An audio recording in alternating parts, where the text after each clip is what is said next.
할렐루야. 오늘은 마태복음 14장 말씀을 함께 나누도록 하겠습니다.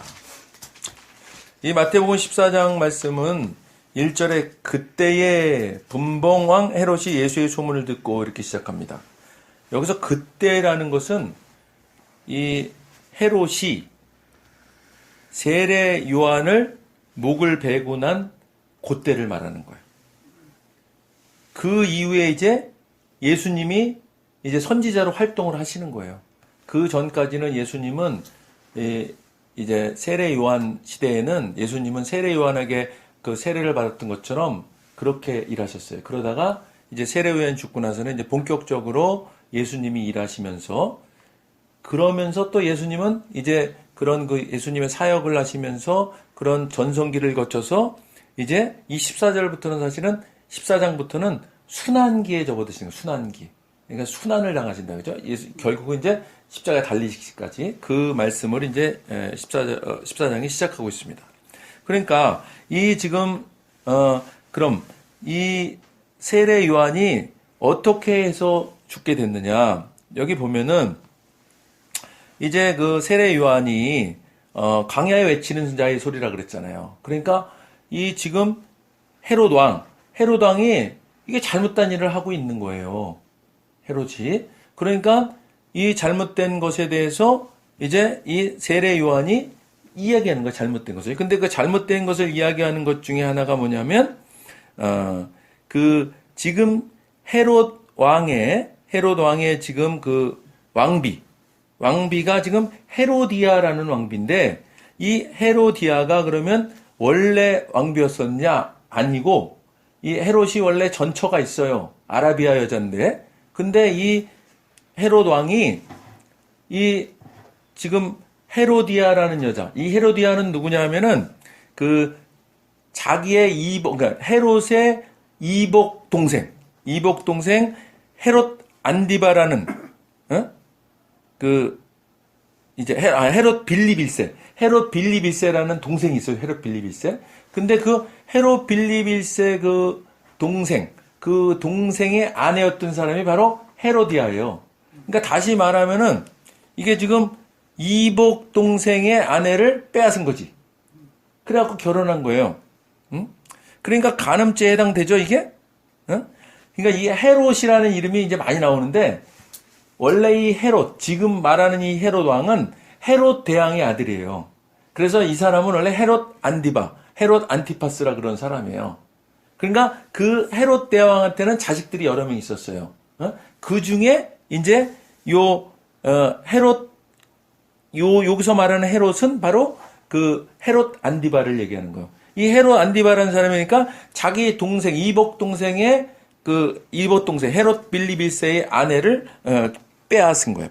그러니까 그건 간음죄다라고 이제 이 세례 요한이 얘기했고 또 원래 이 헤롯과 헤로디아는 그 삼촌과 조카 관계이기도 해요. 그러니까 이게 뭐냐면 헤로디아는 헤롯 대왕의 또 다른 아들 아리스토블루스의 딸이기도 하다 이 말이에요. 그러니까 이게 근친상간에도 해당되는 거야. 삼촌이 조카를 또 취한 거예요.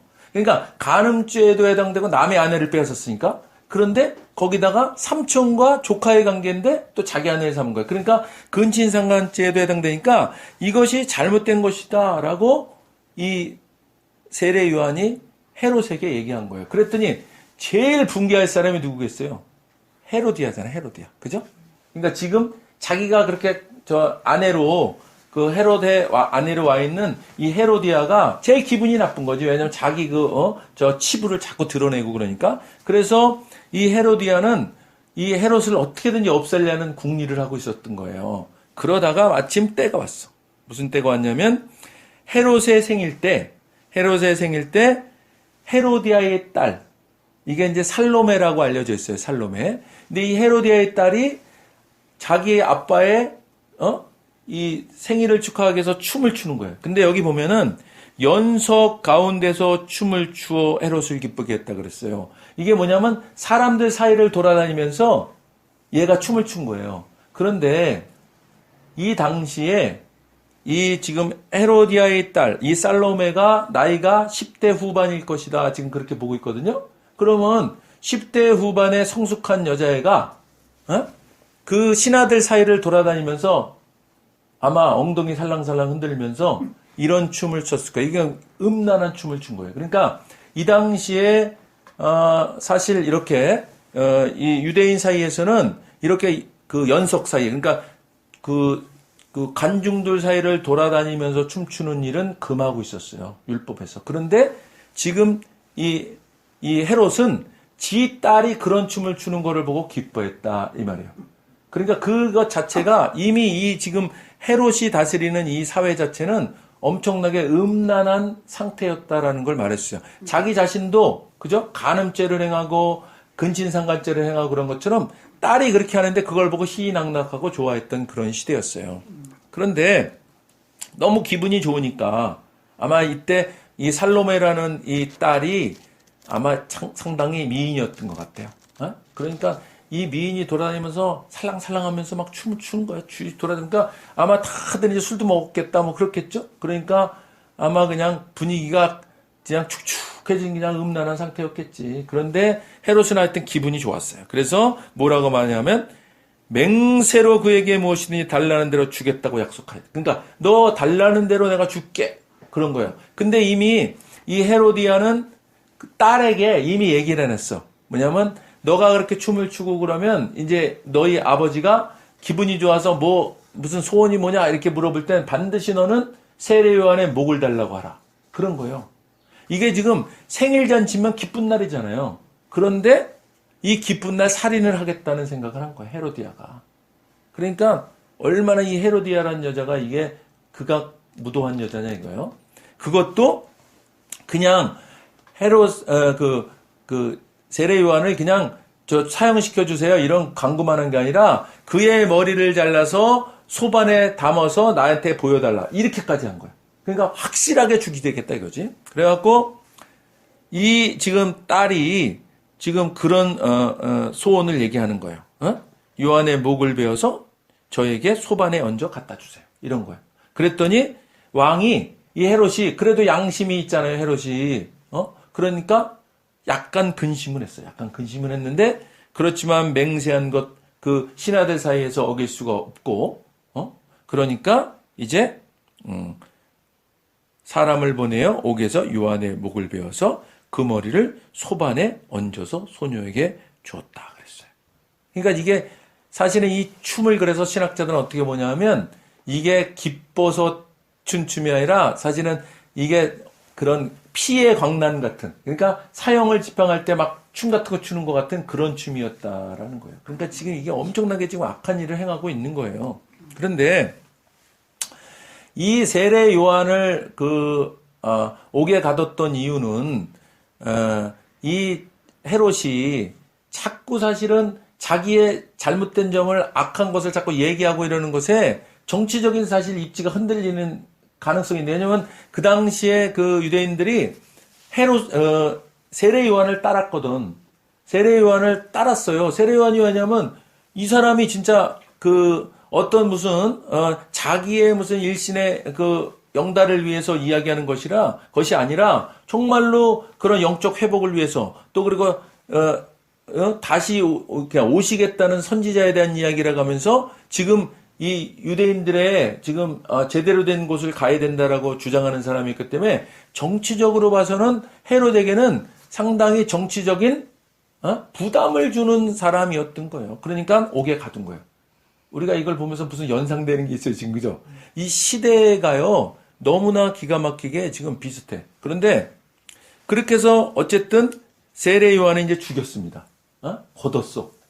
목적을 거뒀어. 그런데 그러면 우리가 항상 이렇게 성경을 보면서 우리가 이제 의문이 드는 게 있잖아요. 아니, 세례 요한은 분명히 악한 자가 아니에요. 그죠? 세례 요한은 선한 자의 편은 하나님이 보내신 자 맞다고. 그런데 악한 자는 득세하고 승리하고. 지금 요 시점에 보면. 그리고 이 선한 자는 실패한 것 같이 보이잖아요. 그런데 우리가 성경을 그동안 보면서 항상 봤지만 결국은 어떻게 되냐, 결국은, 그죠? 근데 지금 이제 그래서 악한 자의 최후를 우리가 이제 한번 미리 보는 거예요. 그러면 이때 이 사형을 집행하라고 명령한 헤롯은 어떻게 되었냐? 헤롯은, 원래 헤롯의 헤롯의 전처 아라비아 여자였는데 그 아라비아 여자의 페트라라는 나라가 있었어. 그 나라에 아레타스 왕이라는 왕하고 전쟁을 해요. 헤롯이 전쟁을 하다가 거기서 아주 참패해. 그래갖고 도망을 가. 그리고 또 로마 황제한테 미움을 사요. 이 헤롯이. 그러니까 분봉왕이니까 뭐냐면 로마 여러 제국이 있는데 그 중에 너는 여기는 네가 다스려. 이렇게 준 조그만 왕인 거지, 분봉왕. 그러니까 사실 로마의 황제에 의해서 제거될 수도 있는 거죠. 근데 하여튼 로마의 황제의 진노를 사서 그 로마 그 황제 황제 거기에는 원로원이라는 또 저기 있었잖아요. 의사결정기구. 그 원로원에서 이 헤롯을 이제 추방하라. 이렇게 명령을 내요. 그래서 지금 역사학자들 생각에는 프랑스의 리옹이라는 곳으로 추방이 돼요. 그리고는 결국은 어떻게 됐냐? 비참하게 거기서 살다가 최후를 마쳤다. 비참한 최후. 그럼 어떻게? 악한 자의 결국은 비참한 최후. 자, 그러면 그때 헤로디아 그 여자 있잖아. 그 악한 여자. 그 여자 어떻게 됐냐? 거기 쫓겨갔는데 같이 쫓아갔어. 그래서 똑같은 비참한 최후를 맞이해요. 자, 그리고 엄마 말 듣고 그 선지자 세례 요한의 목을 소반에 담아서 달라 그랬던 그럼 그 살로메 딸은 어떻게 됐냐? 딸은요 겨울에 얼음 위를 걷다가 그 얼음이 푹 꺼지면서 있죠. 푹 꺼지면서 나는 그래서 익사했나? 그랬더니 그게 아니라 푹 꺼지면서 그 꺼지는데 얼음이 날카롭게 됐잖아요. 날카로운 얼음에 목이 찔려서 죽는 비참한 최후를 마칩니다. 그러니까요, 하나님은, 결국은 세례 요한이 목베임을 당했지만, 하나님께서 원하신 것은 뭐예요? 세례 요한의 목이 아니고, 사실은 이 악한 자들의 정리였던 거예요. 악한 자들의 목, 그죠? 악한 일당들의 목을 하나님께서 요구하신 거였다. 우리가 이렇게 볼 수 있는 거예요. 지금은 우리가 어떻게 이렇게 악한 자들이 득세를 하고 악한 자들이 승리하냐 그러지만 염려할 게 없는 게 주님은 공의로운 하나님이시기 때문에 반드시 그렇게 하신다. 이 말이에요. 자, 그리고 또 제롬이라는 신학자에 의하면 이 헤로디아가 어떤 여자였냐면요. 그러니까 살롬의 엄마, 헤롯의 그 아내, 그 여자는요. 그러니까 세례 요한이 입으로 자기를 공격하는 거 아니에요. 저 음란한 여자, 삼촌하고 살고, 그리고 지 남편이 살아있음에도 불구하고, 삼촌한테 또 가서 결혼하고, 저런 음란한 여자들 막 그랬잖아요. 그러니까, 이 혀를요, 뽑아버리고 싶었던 거예요. 그래갖고, 실제로, 세례 요한의 머리를 소반에 담아갖고 왔잖아요. 그랬을 때, 일설에 의하면, 바늘을 가지고 그 죽은 그 시체 있잖아요. 머리에 있는 혀를 빼서요. 거기를 막 찔렀다는 거예요. 아주 이게 악랄한 여자예요. 근데 어쨌든 결론은 뭐야? 이들이 다 비참한 최후를 마쳤다. 자, 예수님을 십자가에 달도록 했던 가룟 유다는 어떻게 됐어요? 그죠? 지가 목매달아서 그것도 목매달아 떨어졌는데 배가 터져서 창자가 나와 죽는 그런 비참한 결국 그런 일들이 있다. 그러니까 결국은 선지자를 이렇게 모함하고 건드리고, 그죠? 결국은 이렇게 십자가에 다는 일, 감옥에 보내는 일, 그때 당시에는 이긴 듯이 보이지만 반드시 보응이 있다. 우리가 그걸 생각하시면 돼요. 그러니까 지금 우리가 지금은 당장 너무나 그죠? 모든 것들이 암담한 것 같습니다. 그렇지만 결국 성경에 있는 말씀은 반드시 이루어지고 공의의 하나님은 반드시 그 목적하신 바를 이루신다. 할렐루야. 아멘. 자, 그리고 이제 그리고 이제 예수님의 시대가 온 거예요. 그죠? 그래서 예수님이 이제, 이 무리들을 향해서 이제 사역들을 하시기 시작하는데, 오늘 말씀 중에 기적들이 언급되고 있어요. 기적들. 첫 번째 기적은 뭐냐면, 무리를 걸으셔, 무리를. 그러니까 이게 이제, 예수님께서 이렇게 세례 요한이 죽었다, 이런 다 얘기를 들으시고는 기도하시고, 그죠? 기도하시고 나서, 이제 무리를 불쌍히 여기셨다. 그러면서 그 중에 있는 병자들을 고치시는 일들을 하셨다. 이렇게 말씀하시면서, 이제 저녁이 되었어요, 저녁이. 저녁이 되었더니, 이제 예수님께서, 오병이의 기적이 먼저구나. 그죠? 오병이의 기적이 먼저입니다. 그러니까 예수님께서 이제 저녁이 돼서 이제, 이 무리들을 향해서 오셨는데, 엄청난 인원이 모인 거예요. 그죠? 뭐 5천 명 정도가 모였다는데 거기에 애들하고 또 여자들을 뺐다 그러니까 또 엄청난 인원이 모인 거죠. 그랬더니, 제자들이 볼 때는 어땠을 것 같아요? 저 사람들을 어떻게 먹여? 그죠? 어떻게 먹여? 이 말이 참 답답한 거예요. 우리가 믿음을 갖고 산다 그러면서도 그런 말을 하고 살아요. 기적을 베푸시는 창조주 하나님이신 예수님이 옆에 계신데, 뭐라고 얘기하냐면, 그죠? 뭐라 그래? 이렇게 얘기하잖아요. 무리를 보내어 마을에 들어가 먹을 것을 사먹게 하소서. 이거 왜 그랬을 것 같아요?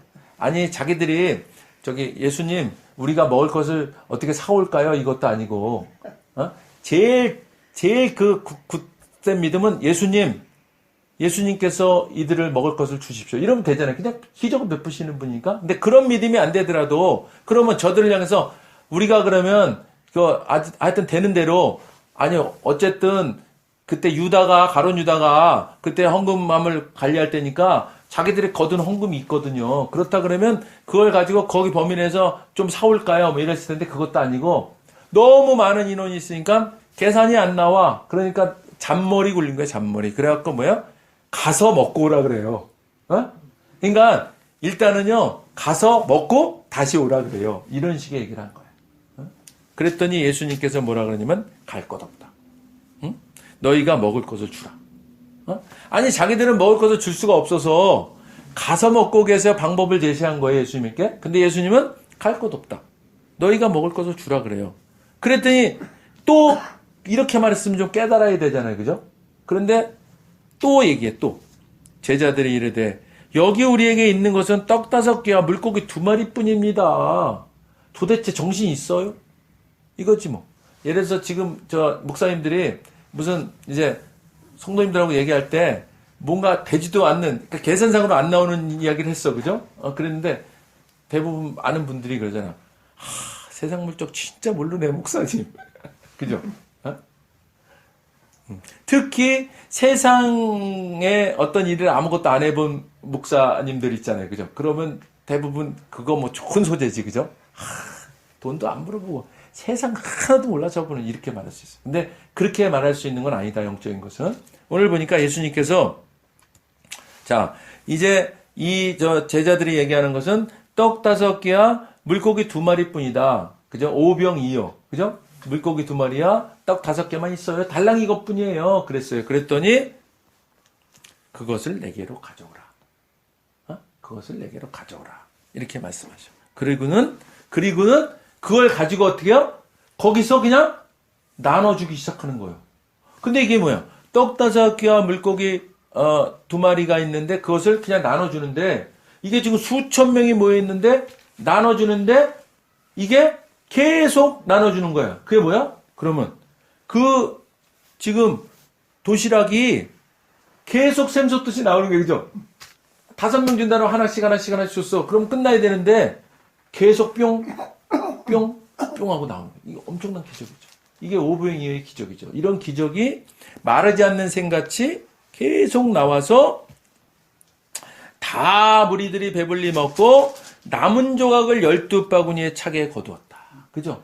차고도 넘치게 지금 다 먹고도 남았어요. 이런 기적을 지금 예수님께서 베푸신 겁니다. 그리고는 또 이제 예수께서 즉시 제자들을 재촉가사 자기가 무리를 보내는 동안에 배를 타고 앞서 건너편으로 가신 거예요. 예수님은. 그리고는 따로 산에 올라가셔서 거기서 혼자 기도하셨습니다. 그죠? 항상 이런 큰 사역을 마치시고 예수님은 또 뭐 하셨냐면 기도하러 또 산으로 가셨어요. 이 기도하는 일을요, 예수님은 그냥 늘 이런 것을, 그러니까 예수님은 사실은 그냥 다니시면서도 기도하는 삶처럼 사신 거지, 하나님 아버지와. 그렇지만 이렇게 따로 또 시간을 내서 또 이렇게 하나님과 대면하는 시간을 갖고 이런 기도를 하셨어요. 그리고 나서는 이제 배가 이미 육지에서 수리로 떠나서, 그런데 지금 바람이 막 지금 풍랑이 일었어요. 그랬더니 예수님이 밤 사경이라 그러면 이게 몇 시냐면은 일경이 오후 6시부터 7시. 당시에는 이제 하루가 시작되는 게 저녁 6시부터 하루를 시작으로 봐요. 그러니까 여기서 1경 6시부터 9시 3시간씩, 그리고 2경이 9시부터 12시 자정이죠. 그리고 3경이 12시부터 새벽 3시까지예요. 그럼 4경이다 그러면 3시부터 새벽 3시부터 6시까지. 새벽 3시부터 6시경 그때. 그러니까 아주 이거는 완전 진짜로 깜깜한 밤이죠. 새벽이 이게 밝기 전 그때가 제일 깜깜하다 그러는데, 그때 예수께서 바다 위로 걸어서 제자들에게 오시는 거예요. 지금 바다 위를 걸으시는 거예요. 바다 위를. 그랬더니 자, 제자들이 바다 위로 걸어 오심을 봤다 그랬어요. 예수님인지는 안 것 같아. 왜냐하면 바다로 걸어 오심을 봤다 그런 거 보니까. 그런데 바다를 걷는 것 때문에 유령이라 하며 무서워하여 소리 질렀다 그랬어요. 바다 위를 걸을 수가 없죠, 사람은. 그죠? 유령이면 걸을 수 있다고 생각한 거예요, 제자들이. 그 오병이어의 그 기적, 그거는 자기들 눈으로 본 거잖아요. 실제로 자기들이 아마 나눠주면서 경험한 그 기적일 거예요. 그런데도 이들은 지금 예수님이 무리를 걷는 거는 또 그 이상의 기적이기 때문에 또 그것을 인정하지 못하는 거예요. 그래갖고 놀라서 무서워하여 소리 질렀어요. 얼마나 무서웠으면 소리까지 질렀겠어요. 그죠? 그러니까 예수께서 즉시 이르시되 안심해라, 내니 두려워하지 말라 그랬어요. 안심하라, 나다, 두려워하지 말아라 그랬어요. 그랬더니 베드로가 주여, 만일 주님이시거든 나를 명하사 무리로 오라 하소서. 이 베드로의 믿음이 참 우리가 참 본받고 싶어요. 그죠? 야, 소리 지를 땐 같이 있었을까요, 아마. 그죠? 소리 질렀을 때 베드로도 같이 소리 질렀겠지. 근데 베드로가 원래 좀 나서는 편이잖아요. 그런데 이 베드로가 예수님이란 걸 확인하고 예수님이 안심하라, 두려워하지 말라 그러니까 바로 뭐라 그러냐면 주여, 만일 주님이시거든 나를 명하사 무리로 오라 하소서 그랬어요. 그랬더니 오라, come. 예수님이 그러셨어요. 그랬더니 베드로가 바로 무리로 그냥 뛰어든 거예요. 예수님만 보고 무리로 뛰어들었어요, 베드로는. 그랬더니 베드로가 어떤 기적을 경험하느냐? 무리를 걸은 거예요. 그죠? 예수님의 말씀을 듣고 예수님만 바라보고 무리로 뛰어들었더니 베드로가 그대로 걷는 거야. 예수님이 행하신 기적과 동일한 기적을 지금 본인이 행하고 있는 거야. 그런데 갑자기 물이 확 자기를, 그죠? 파도가 자기를 함몰하는 것을 보면서, 그러니까 예수님만 바라봤던 시각이 물을 보게 되는, 그죠? 그 시각으로 바뀌면서 이제 그가 어떻게 빠져가는지라. 그죠? 바람을 보고 무서워 빠져가는지라 그랬잖아요. 예수님만 바라봤을 때는 두려워하지 말라는 그 말씀 붙잡고 갈 때는 걸었어. 그런데 바람을 딱 보니까 무서워 빠지게 된 거야. 자, 그러니까 우리가 이제 이 삶을 살아가면서 우리가 하나님께서 우리 구원해 주셔서 우리 믿음을 가지고 그저 말씀 붙잡고 나갑니다. 그죠? 그런데 세상에서 오는 여러 가지 환경은 우리를 자꾸 이렇게 물속에 빠져가는 것 같은 일을 벌일 수 있다. 근데 그거를 그러면 극복할 수 있는 방법은 뭐냐? 오늘 주님께서 알려주시는 거예요. 그게 뭐야? 예수님만 바라보는 거야. 예수님만 바라본다는 것이 뭐냐면 말씀에 있는 말씀만 붙잡는 거예요. 환경을 보면 물에 빠지는 일이 생기죠. 당장 돈이 없으면 돈 때문에 근심하게 되고 이것을 어떻게 먹고 살지? 이런 고민을 하게 되고죠. 건강이 나쁘면 건강이 안 좋은 것 때문에 나 이것 때문에 크게 잘못되는 거 아니야? 하지만 그렇지만 말씀을 하나님께서 두려워하지 말라 말씀하시고 내가 치료해 라파의 하나님이다. 그렇게 얘기하신 그 말씀을 붙잡으면요. 말씀을 붙잡으면 그 말씀이 우리를 치료하고 그 말씀이 우리를 공급하고 그 말씀이 우리를 회복시킨다. 아멘. 근데 환경을 보고 환경을 바라보면 우리가 이 베드로가 하는 것 같이 이렇게 두려움에 빠져드는 절망을 경험하게 된다. 그러니까 우리가요, 이제 분명해졌습니다. 우린 믿음을 받았어. 하나님께서 우리 믿음으로 우리 구원해 주셔서 우리가 은혜 아래 있어요. 그렇다면 우리는 이제 이런 베드로와 같은 실수를 하지 않기 위해서는 말씀만 붙잡는 거예요. 그러니까 말씀은 붙잡았는데 환경 때문에 내가 말씀을 붙잡은 것을 누구한테 이야기하는 것을 좀 황당하게 생각할 수 있다. 그런 것 때문에 말로 자꾸 자기가 부정적인 말을 하게 돼 있어요. 그렇게 말하는데 성경에서 말하는 원리는 그렇게 말하지 말아라 이 말이에요. 믿음을 가진 그 믿음대로 성경에 기록된 대로 너희도 말을 해라 이거예요. 말을 해라. 남이 눈치 볼 필요가 없어요. 그 말에 권세가 있고 능력이 있다는 거 우리가 기억하시길 바라요. 그러면 이제 우리도 무리를 걷는 기적을 삶 속에서 경험한다. 아멘. 예수님께서 말씀하시잖아요. 물에 빠져가는 베드로를 붙잡으셔서 일으키시면서 말씀하신 것이 뭐냐면 믿음이 작은 자여 왜 의심하였느냐 그러잖아요. 자, 그럼 우리가 이렇게 물에 빠지는 것 같은 이런 환경 때문에 우리가 두려움이 오고 그것 때문에 문제가 생기고 이러는 것들이 다 뭐냐? 그것이 뭐예요? 믿음이 작다는 것. 믿음이. 그리고 믿음이 작은 것은 바로 의심하는 것이다 이 말이죠. 그러니까 오늘 예수님께서 말씀하신 대로 우리가요, 믿음이라는 것은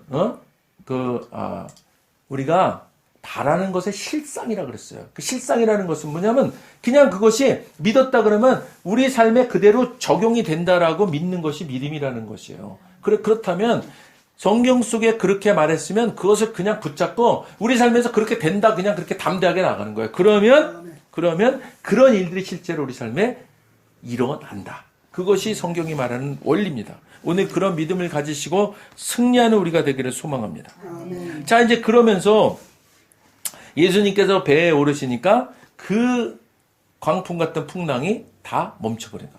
이게 창조주 하나님만이 하실 수 있는 일이에요. 그죠? 자연을 그냥 마음대로 통치하시는 거예요. 바람도 그치게 하시고, 바람도 일으키실 수 있고, 그죠? 산을 올라가기도 하시고, 내려가기도 하시고. 이런 일들을 하시는 분이에요. 자, 그랬더니 이제 사람들이 또 그걸 보고, 그죠? 이게 엄청난 기적이잖아. 그랬더니 예수께 절하며 이르되 진실로 하나님의 아들이었소이다. 그럼 이 믿음으로 사람들이 계속 가느냐? 또 가다가 또 넘어져. 그죠? 그렇지만 똑같이 이렇게 넘어질 수 있지만, 그렇죠. 우리가 이런 그 믿음의 말을 우리가 할 수 있어야 돼요. 이렇게. 진실로 하나님의 아들이었소이다. 그죠? 바람도 잠재우고 무리를 걸으시는 분이니 이 당시에 그 본 사람은 이거는 하나님만이 하실 수 있는 일이다 얘기할 수밖에 없는 거겠죠. 그러니까 고백한 거예요. 그리고 그들이 건너가 게네사렛 땅에 이르니 그곳 사람들이 예수이신 줄 알고 그 근방에 두루 통지하여. 그러니까 자기들이 본 예수님을요 다니면서 막 얘기하는 거지. 사실은 이제 전도한 거죠 이게. 우리도 그러니까 우리 삶 가운데 크고 작은 일들로 역사하신 예수님의 우리 경험이 많잖아요. 그죠? 그런 것들을 우리가 이렇게 지금 근방에 두루 통지한 것 같이 우리가 알려야 돼요. 알리고 그 예수님을 믿으면 동일하게 이런 역사를 우리 삶 가운데 우리가 누릴 수 있습니다. 우리가 그렇게 전해야 돼요. 그것이 바로 전도하는 일이에요. 그리고는 또 병든 자는 고치신다 그랬으니까 그 모든 병든 자를 예수님께로 그저 데리고 와서 고침받기를 원했다 이 말이야. 그러니까 우리가 질병 가운데 있는 사람이 있으면 이 말씀에 의지해서 자 예수 믿으면 우리 구원 받고 병도 치료됩니다. 이렇게 전하면서 그런 것들을 인도해야 되는 거예요. 그런 분들도 인도하고. 그래서 실제로 그런 분들이 이런 병 치료도 받고 그죠? 구원받는 역사가 일어나는 것을 그들에게 우리가 전화해 줄 우리가 의무가 있는, 그죠? 믿는 자들의 의무. 자, 어떤 기적이 일어나냐면, 다만 예수의 옷자락에라도 손을 대게 하시기를 간구하니 손을 대는 자는 다 나음을 얻었다 그래요. 예수님이 직접 거기다 대고 뭐 안수하고 이러지 않아도 그냥 그죠? 그 믿음을 갖고 나온 사람들은 다 나음을 입었다 이 말이에요. 우리가요. 자, 우리 기독교가 믿음의 종교잖아요. 믿음의 종교. 그 믿음이 모든 것을 이루는 거예요. 하나님께서 천지 만물을 창조하실 때도요. 말씀으로 창조하셨다 그러잖아요. 근데 말씀으로 창조하시기 전에 하나님은 어떤 믿음이 있어요? 빛이 있으라 그러면 빛이 생기는 믿음이 있으신 거죠, 하나님은. 그러니까 빛이 있으라 그러면 그냥 빛이 되는 거예요. 우리가 그 하나님의 속성을 동일하게 닮은 자로 이 땅에 태어났거든요. 그렇다면 우리가 그 믿음을 갖고 우리가 선포하면 그 믿음으로 선포된 말이 그대로 이루어진다. 그것이요, 성경에서 말하는 원리인 거예요. 그러니까 우리가요, 이 말씀에 있는 말씀들을 붙잡고, 그리고 우리가 이 믿음을 우리가 꼭 간직할 수 있는 방법 중에 하나는 이 말씀을 우리가 받았으면 그 말씀을요, 자꾸 우리 마음속에 자꾸 되뇌이고 외우는 거야. 그리고 그 외운 것을요, 입으로 시인하는 거예요. 그리고 선포하는 거예요. 그러면 그것이 이런 예수님이 이룬 기적과 같은 기적이 우리 삶 속에 그대로 이루어진다. 오늘 우리가 그 믿음을 가지고 늘 승리하는. 자, 예수님께서 내니 두려워 말라. 우리가 어떤 일이 일어나지 간에 예수님 앞에 나가면요, 예수님 뭐라 그래요? 내니 두려워 말라. 이 말씀을요, 위로의 말씀으로 삼으세요. 그래서 예수님, 나 이러이러한 문제 있어요. 그러면 내니 두려워 말라. 예수님이 그렇게 말씀하신단 말이에요. 그래서 우리는 늘 예수님께서 말씀하시는 참평안, 샬롬, 그죠? 그 참평안, 에이렌의 평강을 누리시는 삶이 되기를 주님의 이름으로 축원드립니다. 아멘. 우리 오늘 말씀 생각하시면서 1, 2분간 통성으로 간절히 기도하시겠습니다.